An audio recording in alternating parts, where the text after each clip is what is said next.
Magandang araw po sa inyo lahat. Ako po si Banat Bayat. Ito na nga, pag-usapan na po natin ng mga may init na issue patungkol po dito sa impeachment. At saka pag-usapan din po natin yung mga hirit na mga ilang opisyal ng gobyerno na mga wala sa hulog. Banata natin yung mga yan. Talaga nga naman ewan ko nga ba itong mga pinipili ni Marcos na mga opisyal, talagang sablay. Sana O ito, pag-usapan natin ano ba nangyayari dyan sa impeachment kasi ang balita natin sila, napuyat daw itong mga ito. Sana Sa paulit-ulit na pagtatalo, pagdating po sa salitang portweed, lintik na portweed dyan. Ba't ba kasi nilagay yan dyan? Portweed na yan Ang weirdo nga kasi alam nyo, dalawa kasing issue dito sa impeachment. Una, yung sinasabi nilang portweed ay dapat daw agad-agad ang ibig sabihin noon. Ibig sabihin, once natanggap nung Senado, ay dapat din pong dinggin na kagad. Ibig sabihin, dapat maging impeachment court na kagad sila.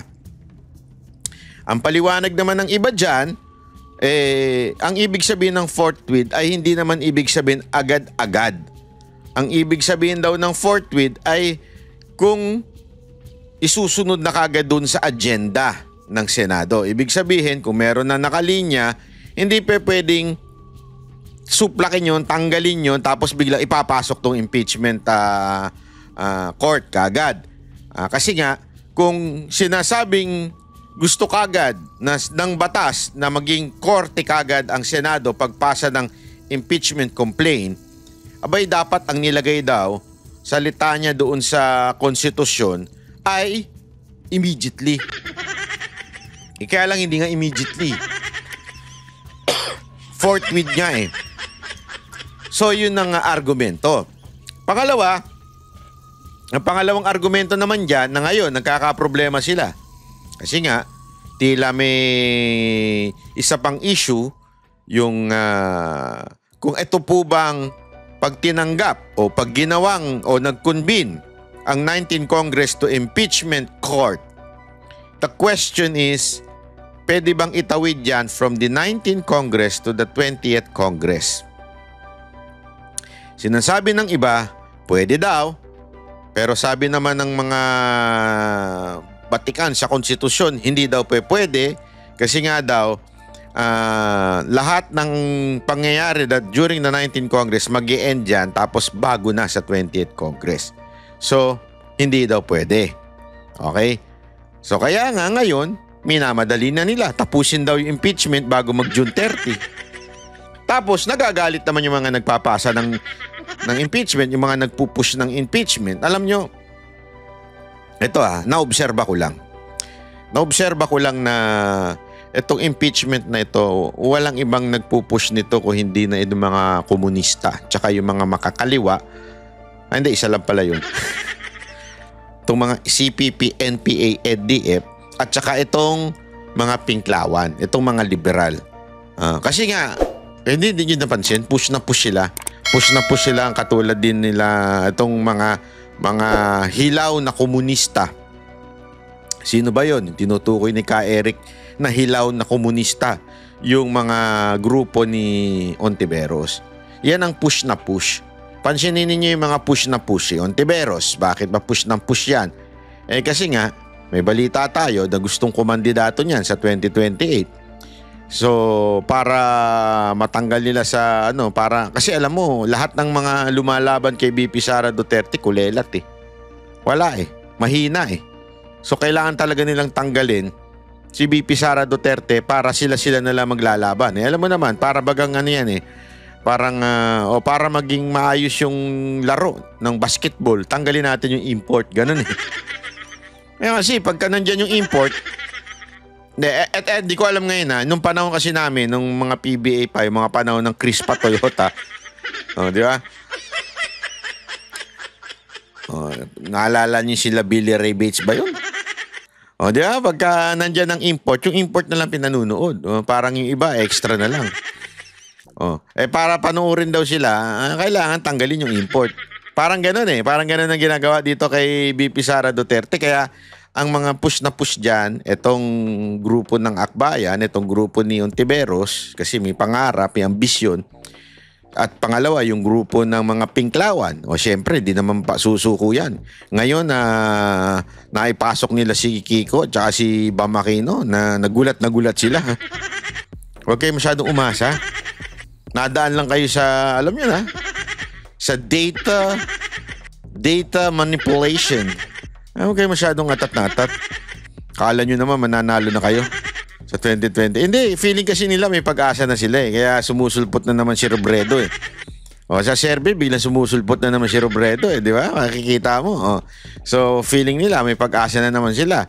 O, kaya sila push na push. Mga katulad ni De Lima, ganyan. Push na push siya mga yan. Si De Lima naman, alam mo naman yan, bitter yan kay Duterte. Alam mo naman si De Lima, medyo ano yan eh. May tinanim na galit yan kay Duterte. Paano eh? Ikaw ba naman makulong ng 6 na taon mahigit eh? Talagang magkakaroon ka ng bitterness kay Duterte. Di ba? Ganyan yan eh. Kaya kita mo, push na push yan. No? Sino pa ba yung mga push na push dyan? Walang iba kung hindi ito mga NPA. Yung mga NPA, yung mga kasamaan ng mga NPA. Yung mga yan, push na push yan eh. Bakit? Syempre, alam mo, ang mga Duterte lang ang talagang galit na galit sa mga NPA. Talagang pagdating sa NPA, talagang niyayari ng mga Duterte. Lalo na si BP Sara Duterte.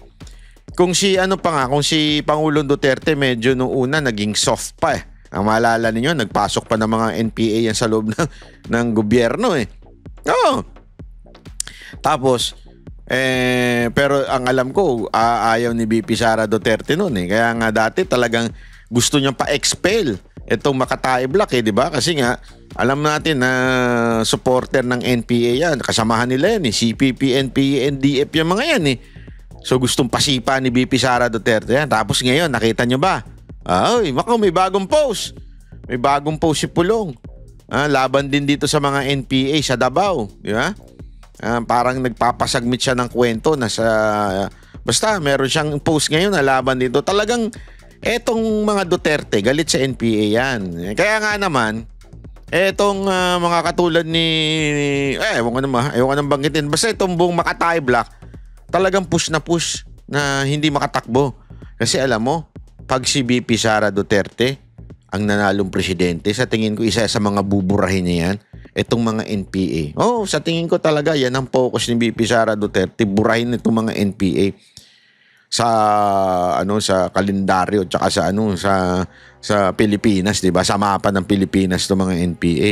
Kaya talagang gagawin nilang lahat nila para hindi manalo itong mga Duterte. Kaya sabi ko sa inyo, kitang-kita mo, observe mo talaga na ang push na push talaga ho dito sa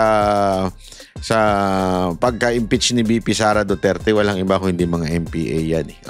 Talaga, kasama yung hilaw ng mga komunista. Panoorin po natin itong video kung ano ba ng update dito sa impeachment. Bago ang oath-taking ni Senate President Escudero, pinagdebatihan sa Senado ang kapalaran ng impeachment trial ni Vice President Sara Duterte. Ang mosyon ng minorya, simulan na ito, habang si Senator Robin Padilla nais itong ma-terminate na walang paglilitis. May report si Joseph Moro. Sa kasaysayan ng impeachment na dininig ng Senado, ngayon lamang susubukan ng ilang senador na ipadismiss ang kaso kahit walang paglilitis. Sa Senate Resolution 1371 na inihain ni Senator Robin Padilla, ipinunto niya ang Senate rules sa lahat ng matters of proceedings ay natatapos kasabay ng pagtatapos ng isang kongreso. At dahil mag-a-adjourn sine die na ang 19th Congress sa June 13, dapat daw ituring ng terminated ang impeachment laban kay Vice President Sara Duterte. Dapat terminated na yan. Pero punto ni retired Supreme Court Associate Justice Adolfo Ascuna na isa sa mga bumalangkas ng 1987 Constitution, lumalabag daw sa saligang batas ang resolusyon. It's very clear under the Constitution that the Senate has the power and the duty to try and decide impeachment cases. So they cannot abdicate that duty. Bago nito, naghain ng mosyon ng minority bloc para simulan na ang impeachment proceedings. Sabi ni Senate... So, yung unang... kasi parang ganito na nangyayari ngayon. So, yung motion na supposedly pinasa ni pangalan nito ni Robin Padilla, mukhang hindi na matutuloy yung wag ng dinggin ho ito, basura na ho ito impeachment. Kasi nga po, meron yan sa Constitution na kailangan talagang mag-convene ang Senate as an impeachment court. Okay, the question na lang now is kung tatawid ba ito sa 20th Congress or tapusin nila bago matapos ang 19th Congress. Diba? Yan lang ho yun eh. Dalawa lang yan. Tapusin na po nila yan in how many days? Or wala na, hindi na talaga tatawid sa 20th Congress. Yun po ang update ngayon. Minority Leader Coco Pimentel matindi ng batikos sa Senado dahil hanggang ngayon hindi pa rin inaaksyonan ng Articles of Impeachment na ipinadala ng Kamara noon pang February 5. Any further delay not only undermines the explicit mandate of the Constitution and our rules, it risks eroding public trust in the Senate's capacity and capability to uphold the accountability of public officers and the rule of law. Sa motion ni Pimentel, ititigil ang legislative business ng Senado para makapag-convene na bilang impeachment court at makapanumpa ang mga senador na tatayong judge. Gagawa na rin sila ng trial calendar at saka ipatatawag ang prosecution panel bukas alas 2 ng hapon para basahin ang articles of impeachment. Sunod, i-issuehan ng writ of summons ang bise. Sinagundahan ni Senador Risa Hontiveros ang motion. Nauna nang iminungkahi ni Senate Majority Leader Francis Tolentino na gawin ang impeachment trial mula June 11 hanggang 30. Ang promulgation o paghatol kay VP Sara target sa June 30 na huling araw ng 19th Congress. Nako. We can still start the impeachment process, but I stick to the constitutional precept that we cannot carry over because it is not part of the Constitution. We can only interpret the word as enshrined in the Constitution. Pabor dito si Senador Mig Zubiri para raw hindi na makwestiyon kung legal bang tumawid ang impeachment complaint sa 20th Congress. Pero tingin ni Hontiveros masyadong maigsi ang panahong sinasabi ni Tolentino. Sa mga simpleng civil case nga raw, 30 araw ang inilalaan ng korte. We've dragged our feet for several months and then suddenly we tell the Filipino public that we are able to sift through the evidence and exact accountability from the second highest official in our land within a period of 3 days. What insanity is this? Tutol din si Senate President Chisa. Mamadali-madali kayo eh. Minadali-madali ninyo eh. Tapos ngayon nag-convene na, kailangan tapusin na in 19 Congress. Hindi, di ba? Sana, kung hindi kayo nagmamadali, di sana sa 20th Congress na sinimulan yan. Yun na lang ang pinaglabanan nyo. Di ba? Yun kasi totoo naman eh. Sana yun na lang inargue nyo na we'll start the impeachment on the 20th Congress. Doon na lang kayo naglaban. Ngayon, paglalabanan nila, yung tatapusin ba during the 19th Congress, tapos ipapasa ba sa 20th Congress. So dalawa pa ngayon ang pinaglalabanan ninyo. No? Ngayon, sinasabi ng iba dyan, lalo na yung mga sige, convene na natin, pero tapusin na natin to. Ha? Tapusin na natin. Kailangan, sa ending ng June 30, tapos ng impeachment. Kasi nga naman, ililipat na ho ito sa patay tayo dyan. Pero sa minadaling paglilitis, pero buong Senado anya ang dapat magpasya sa schedule. Paano ba at bakit ba naging objective na paikliin, pabilisin ang trial? Hindi ba dapat protektahan natin ang karapatan ng magkabilang panig? Ayun! Ang nasasakdal at ang prosecution. Mabigyan sila ng sapat na panahon na ipresenta ang kaso nila upang sa gayon may basehan ang pagpapasya ng mga senator judges. Hindi ko gusto si VP Sara pero hindi rin ako galit sa kanya. I am performing and doing my role the best way I see fit.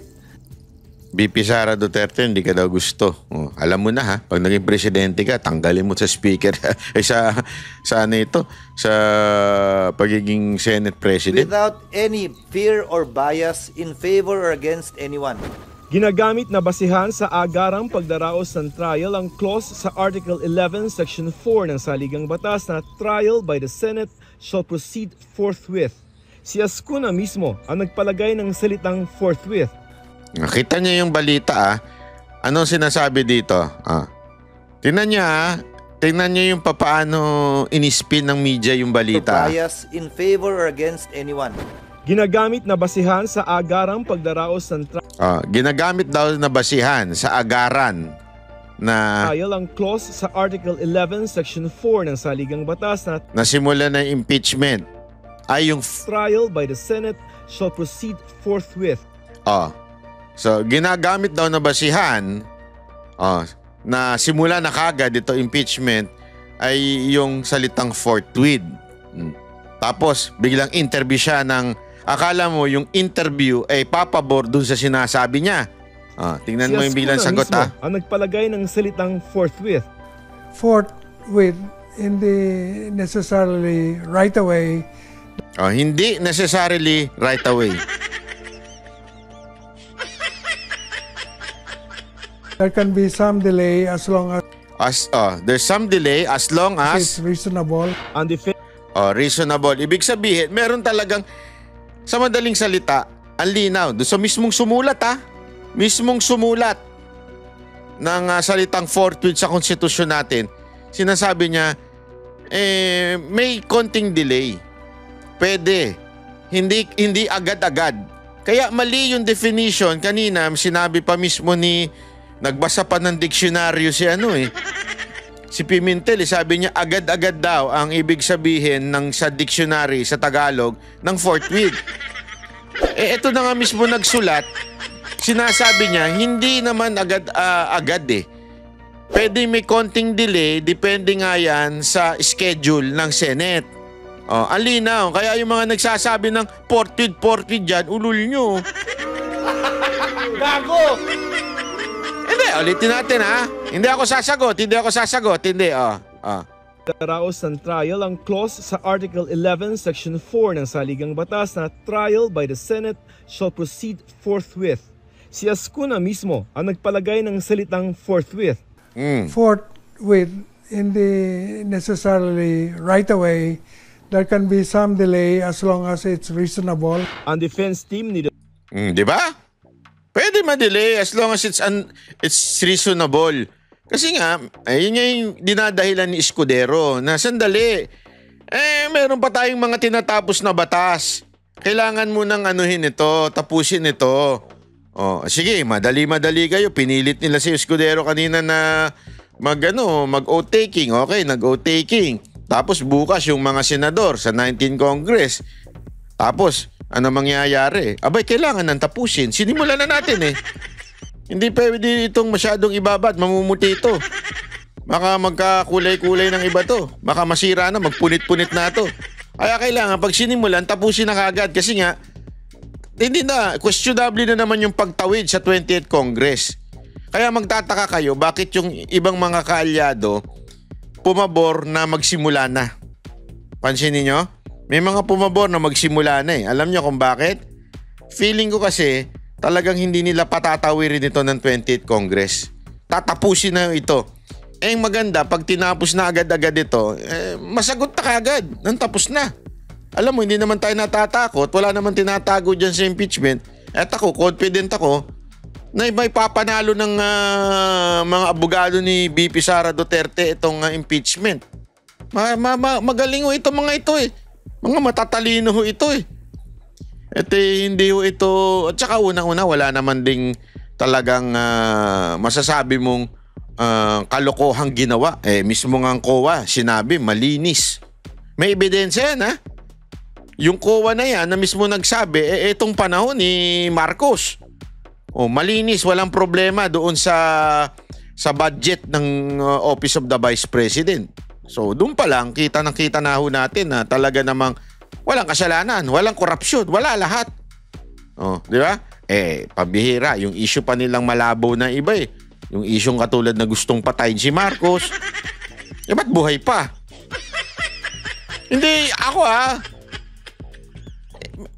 sinong tanga? Hindi, ako tanungin ko kayo, sinong tanga ang sasabihin niya publicly, papatayin kita? Kung talagang papatayin mo. Yun Kaya nga ang paulit-ulit na sinasabi doon there is no threat because there is a condition on that threat, which is kailangan munang patayin nila si VP Sara Duterte bago isakatuparan yung threat na yun. Napapatayin si Marcos. Yun ang ano doon Wala talaga. Kaya shoot sa kangkungan itong impeachment na ito. Binigyan diin na may constitutional infirmity o kahinaan sa konstitusyon ang pagpapagulong ng impeachment process. Anila, hindi dapat ginagamit ang impeachment process na sandata upang gipitin, patahimikin o alisin ang mga kalaban sa politika. Isaan nila itong mekanismong itinakda ng saligang batas at hindi political tool. Ayon sa Office of the Vice President, nasa Kuala Lumpur, Malaysia ngayon si Duterte para gunitain ang Araw ng Kalayaan sa Huwebes, June 12. Joseph Morong, nagbabalita para sa GMA. Ayan, yan po. Ito ngayon pakita naman natin yung mga nagre-reklamo. Mga reklamador wala na. Ito mga komunista talaga, mga reklamador yung mga animal na yan. Panoorin natin. Hindi pabor ang mga kongresista at House Prosecutor sa mungkahing tapusin ng impeachment trial ni Vice President Sara Duterte sa loob lang ng 19 na araw. Giit nila, pwede yang itawid sa susunod na kongreso. Nasa frontline ng balitang yan si Marian Enriquez. Hindi pabor ang mga kongresista at House prosecutors sa planong gawin ang impeachment trial ni Vice President Sara Duterte sa loob lang ng 19 na araw. Iminungkahi kasi ni Senate Majority Leader Francis Tolentino na umpisahan sa June 11 ang impeachment proceedings at magkaroon ng desisyon o judgment sa June 30, sakto sa pagtatapos ng termino ng mga nakaupong senador sa 19th Congress. Parang 2 araw lang yung nabibigay for presentation na evidence. And if you're going to divide it into 7 articles, that really will not be enough time. We're not ready yet to say how much time we need, but definitely 2 days will not be enough. Giit ni One Rider Party List Representative Rog Gutierrez na isa sa tatayong House prosecutors, hindi kailangan madaliin ang paglilitis. Pwede raw kasing tumawid ang impeachment trial sa 20th Congress. Ganito rin ang sentimiento ng mga kongresistang nag-endorso ng naunang impeachment complaints laban kay VP Sara. We think kung hanggang June 30 siya, bibigyan mo lang ng isang araw, hindi siya enough, hindi siya sapat. Nagmamadali kayo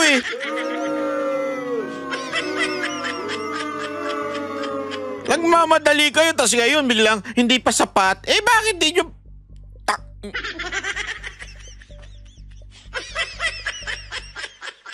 Madali kayo tapos biglang anuhin ninyo. At dapat masatisfy natin yung tanong ng mga taong bayan kaugnay dito sa impeachment. Alam natin pag minadali, kulang yung oras sa dami ng mga ebidensya na ipipresenta. Hindi ito parang si Carlos Yulo na sa kaka-gymnastics nila, mental gymnastics, kakatambling at kakasplit, mapapalisot nila yung kanilang poon. Bakit mahilig siya sa split, Talagang si Carlos Yulo yung kasi dahil babakat? Si Carlos Yulo talaga yung sample niya, Bakit ba ngayon ang mga nasa gobyernong hilig magpatawa kahit corny naman? Hindi, totoo, napaka-corny ng Ay, natatumbling, mag-i-split. Tapos, yun? Anong kakornyan yun? Hindi yan ang ginagamit pagdating sa korte. Ang tinagamit sa korte, dribble. Hindi, totoo para sa kaalaman nyo. Yan ang ginagamit ngayon sa, matagal na actually ginagamit yan sa korte. Yung, pare, i-dribble nyo muna. Pa-dribble muna natin sa yung kaso, i-dribble muna natin. Sabihin, patagalin muna natin. Yun sa basketball, di ba? Pag sinabi mong dribble muna, huwag mo munang i-shoot. Di ba? Kailan pa naging gymnastic yung tanginang yan? Napapaghalataan ka Mahilig ka sa split.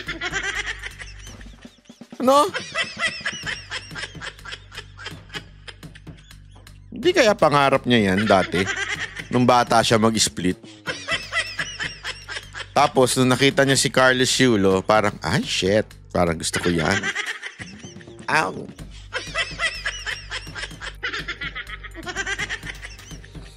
Bira talaga. Ba't ba dumadami yung mga hindi naman nanganganak? Bakit ba kayo dumadami? Hindi naman kayo nanganganak. Ano ba?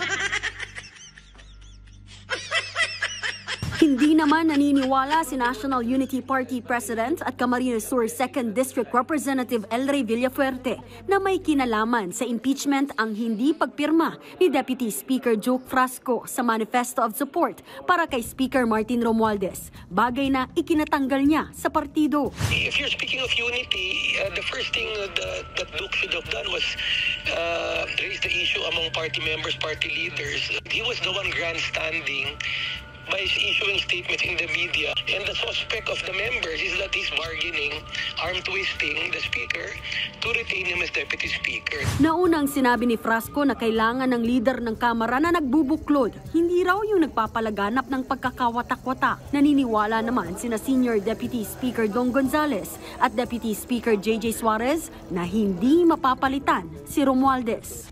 Sabi mga sip-sip, ano? Gago! Sip-sip! Hindi pa ba naibibigay yung sinasabi ni ano? Hindi, ako nagtatanong lang kung nabigay na ba yung sinasabi ni Tiangco sa inyo?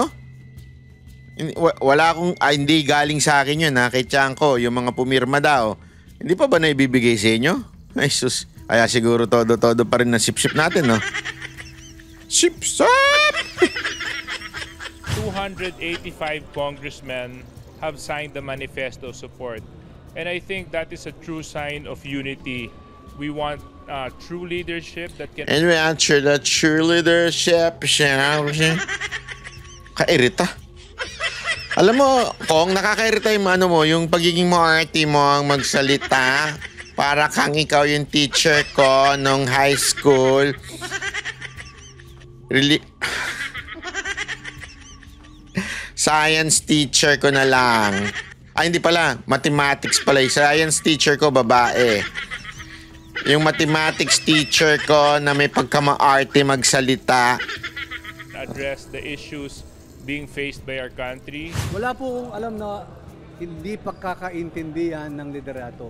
Nagbabalita mula sa frontline. Agoy, puro kayo palusot. Ang labo kasi nito. Sa totoo lang, ang labo nung report Ang gulo. Ang pinag-uusapan dyan yung 14 days na nagre-reklamo na dapat matapos na in 14 days.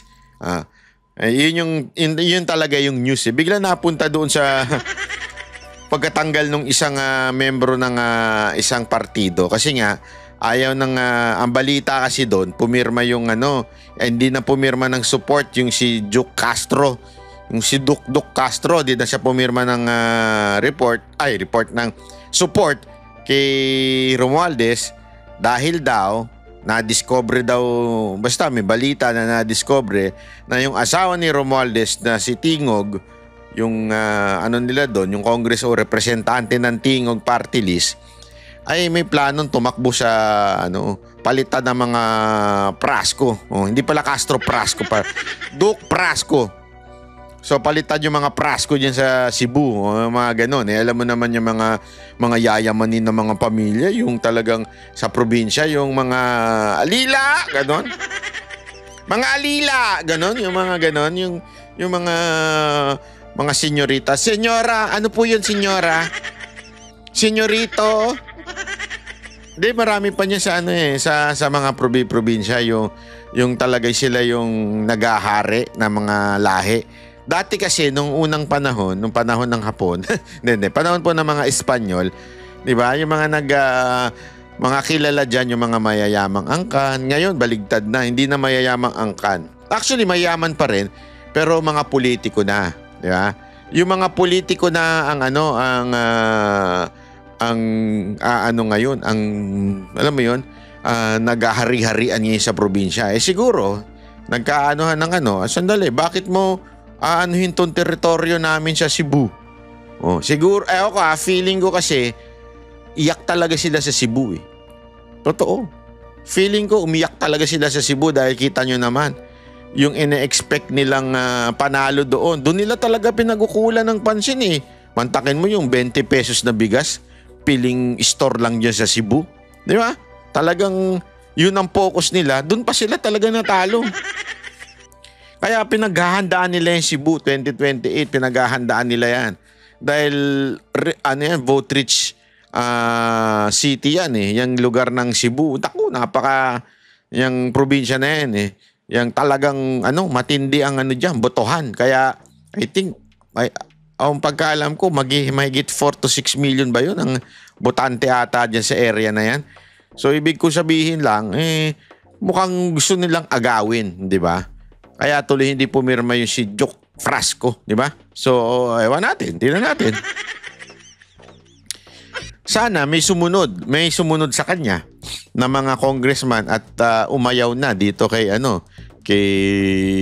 kay Romualdez, di ba? Sana naman, ewan ko. Anyway, pag-usapan pa natin itong ito kasi pambihira ito. Walang iba ito Ito muna. Medyo ito eh. Ito.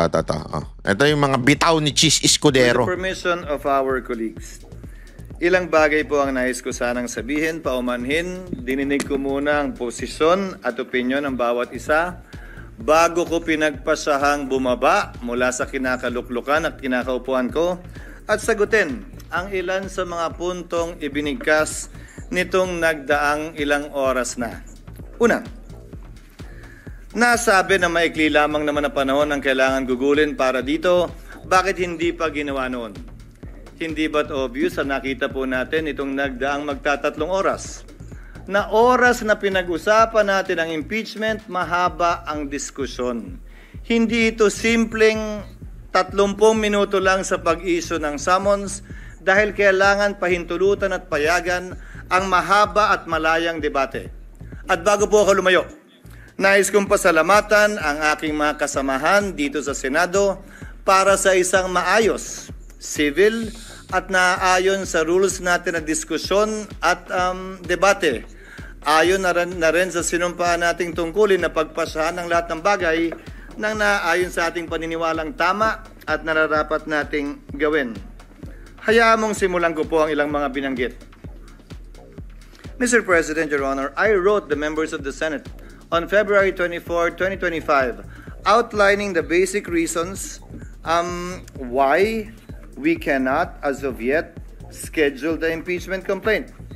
Much has been said about the term forthwith, which I wrote to each and every member of the Senate. Mr. President, Your Honor, we are governed not only by the Constitution but also our rules. We are governed as well by precedents. We are governed as well by decisions of the Supreme Court pertaining to this matter. Allow me to, for the record, cite a few regarding this matter, lest they may think that it is only a one-sided opinion with respect to their definition of forthwith na agad-agad. Kada senador marahil may kanya-kanyang opinion kaugnay nito. Hindi ko pwedeng hayaan na sa record natin ay hindi maisabi ang ibang opinion kaugnay nito. Una, nakasaad po sa saligang batas kaugnay sa papel na dapat gampanan ng Kamara na dapat tugunan nila ang pagsampa ng impeachment complaint sa loob ng mga takdang panahon.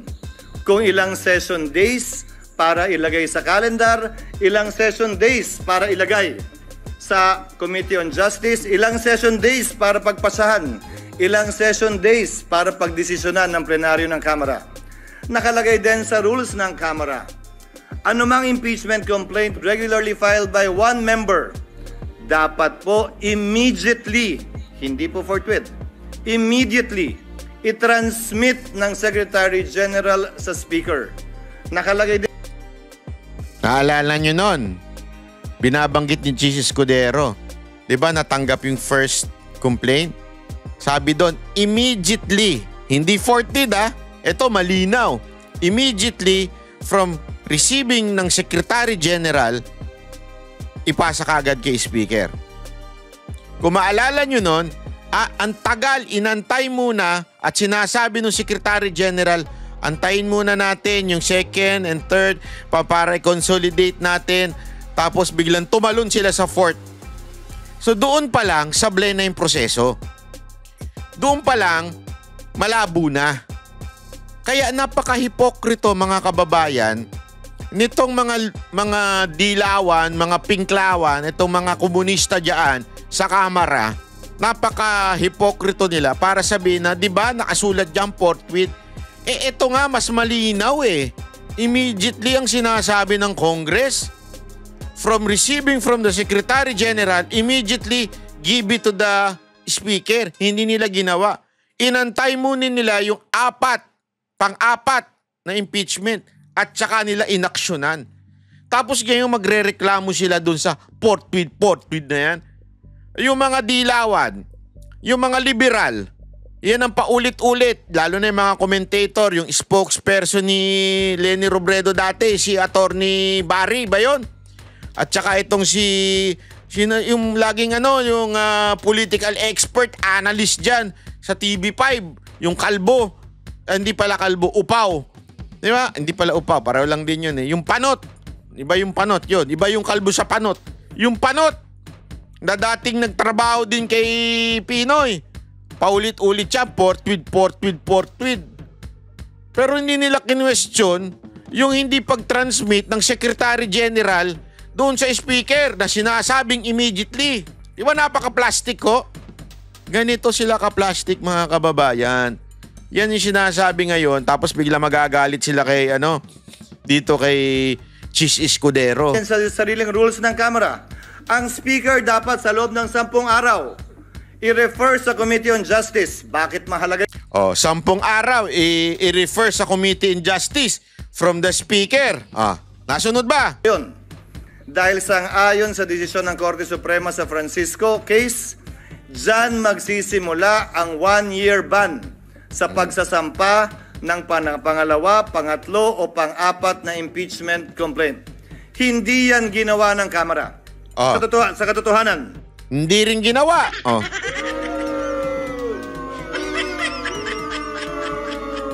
Di ba? Kaya nga napaka gago ng Kamara para kulitin ng Senado.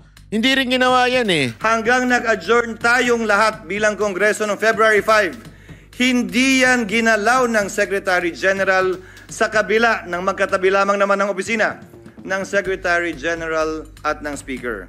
Grabe, sasabihin marahil ng ilan, tapos na yan. Lumipas na yan, tulad ng sinabi ni Senator Coco, wala na tayong magagawa dyan. Nandun ako. Pero may katanungan akong iiwan bago nating lisanin ang puntong yan. Move on na kasi tapos na. Yun daw ang dahilan ng ibang ulol dyan eh. Napakagago, di ba? Yan, pinapakita natin dito na sila yung hindi sumusunod tapos biglang aanuhin nila itong Senado. Nasaan yung mga nagre-reklamong dapat agad-agad? Nasaan yung mga nagsasabing ngayon na, wag nang pagpaliban, ba't ba dinedelay? Inupuan po na mahigit 2 buwan, magtatatlong buwan nga ito. Hindi inaksyonan. Wala naman ako narinig na nagreklamo na nasa na yung agad-agad. Sa kanila nakalagay immediately, may takdang araw pa. Yan ang paksa. Yung immediately at saka may takdang araw, doon talaga sinabi 10 days. Ng petition sa Korte Suprema ngayon na inihain ni Vice President Sara Duterte kaugnay sa pag-iiwas sa tinatawag niyang 1-year ban na nakasaad sa saligang batas. Now let me proceed to forthwith. I quoted this in my letter to all the senators. Forthwith, citing various cases, Mr. President, Your Honors, means within a reasonable time. Yon. Forthwith, ayan no. Di ba yan din yung sinabi nung kaninang reasonable time. Ibig sabihin, hindi ho kagad-agad, pero dapat yung yung meron munang mga naka-schedule, yun muna sundin. At pagkatapos ng mga naka-schedule na yun, tsaka gawin. Kaya nga, forthwith. Di ba? O, yun yung sinasabi ni Chis Escudero. Ay nanto mga ito eh. Forthwith ng mga ulol eh. Which may be longer or shorter period according to the circumstances of a particular case. Yon. It means it is elastic in nature and varies with every case. Quote, it may be modified by circumstances and the nature of the duty to be performed. Marami po nagsasabi ng opinyon na agad-agad. Kung gaano karami po ang abogado, kung gaano karami po ang marunong at magaling, Ganon din kadami marahil ang kanilang interpretasyon. Pero nasaan ang probisyon ng saligang batas, desisyon ng korte nag-iinterpreta doon na nagsasabing agad-agad nga ang ibig sabihin yan, samantalang hindi naman agad-agad ang interpretasyon ng salitang immediately ng Kamara. Kung talagang immediately ang gusto, de sana ang sinulat ng mga nagsulat ng konstitusyon, immediately din tayo. Yung immediately nga ng House, hindi yun ang interpretasyon, tapos tayo ganyan. Ang galing ano? Ito, magaling palang abogado ito si Chis Escudero, hindi lang pala siya kay Heart magaling. Hindi, tama naman eh. Sa batas, sa konstitusyon, merong forthwith, merong immediately. Ibig sabihin, yung sinabi sa Congress, sa House of Representatives, doon sa impeachment, same issue, different House, ang sinabi sa House, immediately. Kung sana, ayon sa konstitusyon, ganun din dapat sa Senado, bakit hindi ginamit ng konstitusyon ay immediately? Ginamit nyo na sa Kamara yung salitang immediately.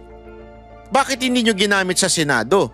Kasi nga, sa Senado, forthwith ang ginamit.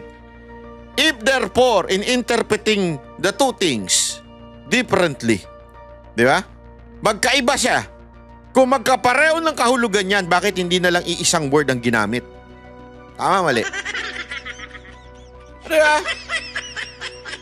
Kung magkaiba yan, ay kung magkapareho yan pala ng meaning, bakit hindi na lang immediately yung ginamit sa Senado? Bakit forthwith pa? Ibig sabihin, may ibang meaning. May ibang kahulugan. Yun ang sinasabi.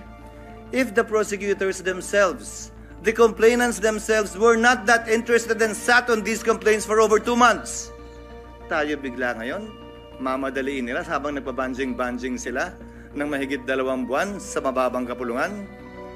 Pangalawa,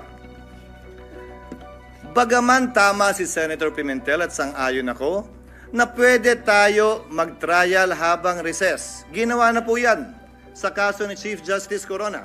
Again, we are governed not only by the Constitution, by our rules, but also by precedents. Subalit, may malaking pagkakaiba. Dapat nasimulan, na-refer, at nagkaroon ng plenary action sa articles of impeachment upang makonstitute ang impeachment court bago ito magpatuloy habang recess. Maraming nagsabi, mag-trial na tayo, mag-convene na tayo, sumampa na tayo habang recess. Sa pananaw at palagay ko, labag yan sa saligang batas. At dun sa mga talagang gustong matanggal si Vice President Sara Duterte. Dun sa mga galit sa kanya, inis sa kanya at gustong madali itong impeachment. Para mo lang dinagdag, binigyan siya ng dagdag na balang questionin ito sa Korte Suprema. Dahil hindi po pwede yan. At hindi po ako papayag na mangyari at gawin yan dahil lamang gusto nila at nagmamadali sila. Sinabi ko na sa simula pa lang ng impeachment process na ito, 1 linggo matapos i-file yan dito sa Senado. 2 oras bago tayo mag-adjourn sa huling araw ng ating sesyon. Sabi ko, hindi ako makikinig, susunod o magpapadala sa sino mang pabor sa impeachment at ayaw kay Vice President Duterte. Hindi ako magpapadala sa ayaw sa impeachment at gusto si Vice President Duterte. Trabaho ko bilang tagapangulo ng Senado, hindi nga lang ako, trabaho nating lahat, na maging pantay at pareha sa ating pagtingin. Yan ang rason, hindi naman tsamba lang yun at nagkataon. Yan ang rason kung bakit ang babaeng sumisimbolo ng hustisya ay nakapiring. Wala dapat tinitingnan o tinititigan. Wala dapat kinakampihan dahil lamang nagkataong ganun ang nangyari. At dahil nagkataong ayaw ko siya ganyan ang gawin nyo.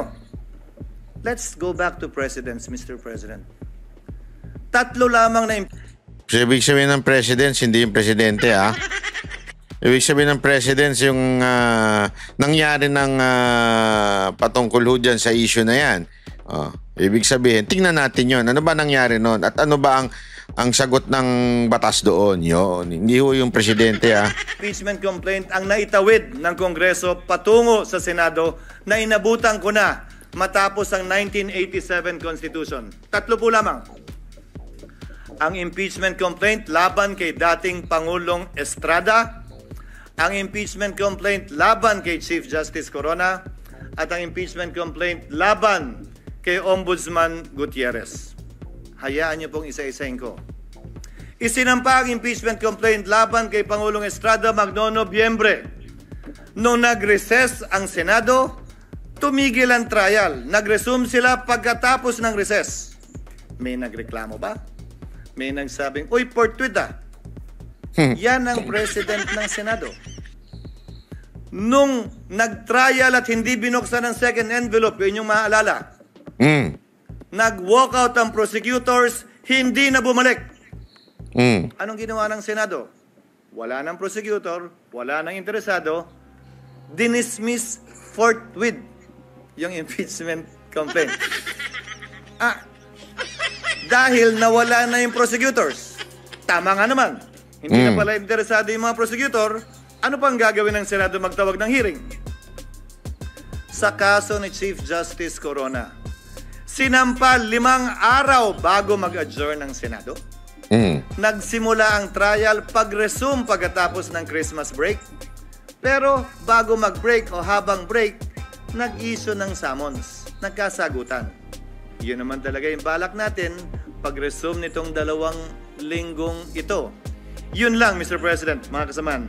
Ang kaisa-isang impeachment complaint na nasimulan at natapos ng Senado. Yung pangatlo impeachment complaint ni Ombudsman Mercy Gutierrez. Final yan 3 araw bago mag-adjourn ang Senado sa kanyang regular recess, walang eleksyonon. Nung nag-resume, dun lamang sinet ang trial. Pero bago nag-resume ang Kongreso, nagbitiw si Ombudsman Gutierrez. Ano ang ginawa ng Senado? Walang trial, hindi kinonvene ang impeachment court, as a Senate, dinismiss yung impeachment complaint. Pinagpasahan nila. Resign na pala eh. Wala na tayong kailangan gawin. Naalala niyo po yung debate? Na meron pa namang penalty of absolute perpetual disqualification. That was discussed. But by way of precedent, the Senate did that. So if you look at the past presidents of the Senate, nagawa po nila yon, pinagbotohan po nila yon. Without convening the impeachment court. Wala pong nagsabi, hoy, inaabandon na ninyo ang inyong constitutional duty nung ginawa ng Senado yon. Paano po yan, Ginoong Pangulo? Pagsang-ayon ba ang karamihan o ng pinakamaingay o matatalino sa ating bansa? Okay lang? Pag hindi sila sang-ayon, hindi na okay. Bugbog ka na. Bugbog na institusyon. Dapat may gawin na tayo. The Constitution, the rules, and the precedents, Mr. President, do not change simply because a group says otherwise. Baliktan naman pa natin. Yung isang naudlot na impeachment complaint laban kay dating Chief Justice Davide. Karamihan sa mga ganda to. Tama. Society groups, tutol doon sa impeachment complaint na yon. Tungkol sa corruption din yon. Tungkol sa pag-aabuso din ng poder yon. Parehong mga grounds. Dahil yun naman ang ground ng impeachment talaga eh. Anong sinabi nung halos parehong grupo ngayon na gusto ang ulo ni Vice President Sara? Sino ito mga to? Ito yung mga dilawan eh. Ito yung mga pinklawan, yung mga kakampi ni Davide nun eh. Ayan, sinasabi, dati gusto nila ipatigil. Ngayon naman, gusto nila i-push ng i-push. Ay, masama yung impeachment yan. Hindi yan dapat i-file. Dapat i-dismiss nyo yan. Mabuting tao si Chief Justice Davide. Nagsalita pa ang mga miyembro ng Senado nun. Kahit padala ng Kamara sa amin, hindi namin tatanggapin yan. Sinabi din po ng Senado noong mga panahon yun. At saka busy kami sa budget. Kailangan muna namin unahin yan bago yan.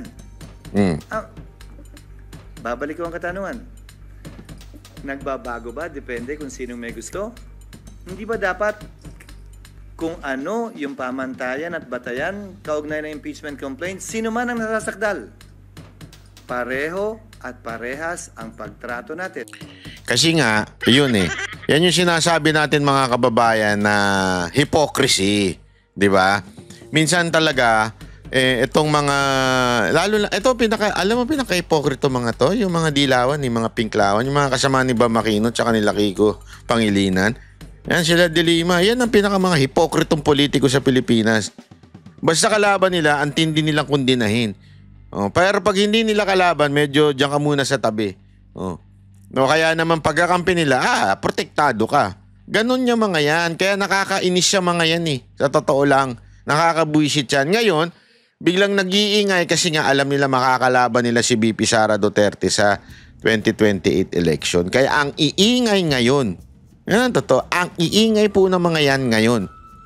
Alam nyo, ako, personally, medyo, marami sa atin, sigurado naman, di natin din kursunada si Chis Escudero. Pero at least kahit papaano, pumapatas naman sa mga gawain dyan sa Senate. Hindi siya nagpapapressure. Kaya nga, ay commend tong tao nito sa ginawa niya ngayon. Although, ngayon, napag-usapan na i-convene na nga kasi feeling ko hindi na nila patatawirin yan ng 20th Congress. Para talaga makapag-focus na sa trabaho ang 28th Congress dun sa mga mahahalagang bagay, hindi na ito mga ganitong walang kakwenta-kwentang issue. Totoo naman eh. Ano na ito eh, alam naman natin kaya kung bakit ini-impeach si VP Sara Duterte, wala naman talagang sapat na dahilan. Di ba? Pakita ka nga ng very obvious. Ito talaga. Questionable ito. Yung confidential funds, sasabihin na naman nila. Tapos yung mga pangalang piatos-piatos, kakornihan yung matabang parang laging bagong gising sa kamera. Hindi niya ba na ang confidential fund, hindi naman talaga dapat tunay na tao? Kasi kung tunay na tao yung tumanggap ng confidential fund, mga reward money na inagsumbong sa NPA, di napatay yun. Ang tanga rin nun eh, sa totoo lang. Yun ang ewan ko, minsan nagpapatawa pa yun. Akala niya nakakatawa, pero sa totoo lang, ang nakakatawa doon yung katangahan niya. No. Itsura pa lang niya, para siyang mga rapist sa pelikula eh. Gago! Hindi ko alam ba't binibigyan ng espasyo yan dyan eh. Magpinagkakatiwalaan niya sa probinsya nila eh. Wala akong pinangalanan ha. Bahala na kayo magpangalan. Anyway, maraming salamat po. Magkita-kita ulit tayo. Yan po ang update sa impeachment ni VP Sara Duterte.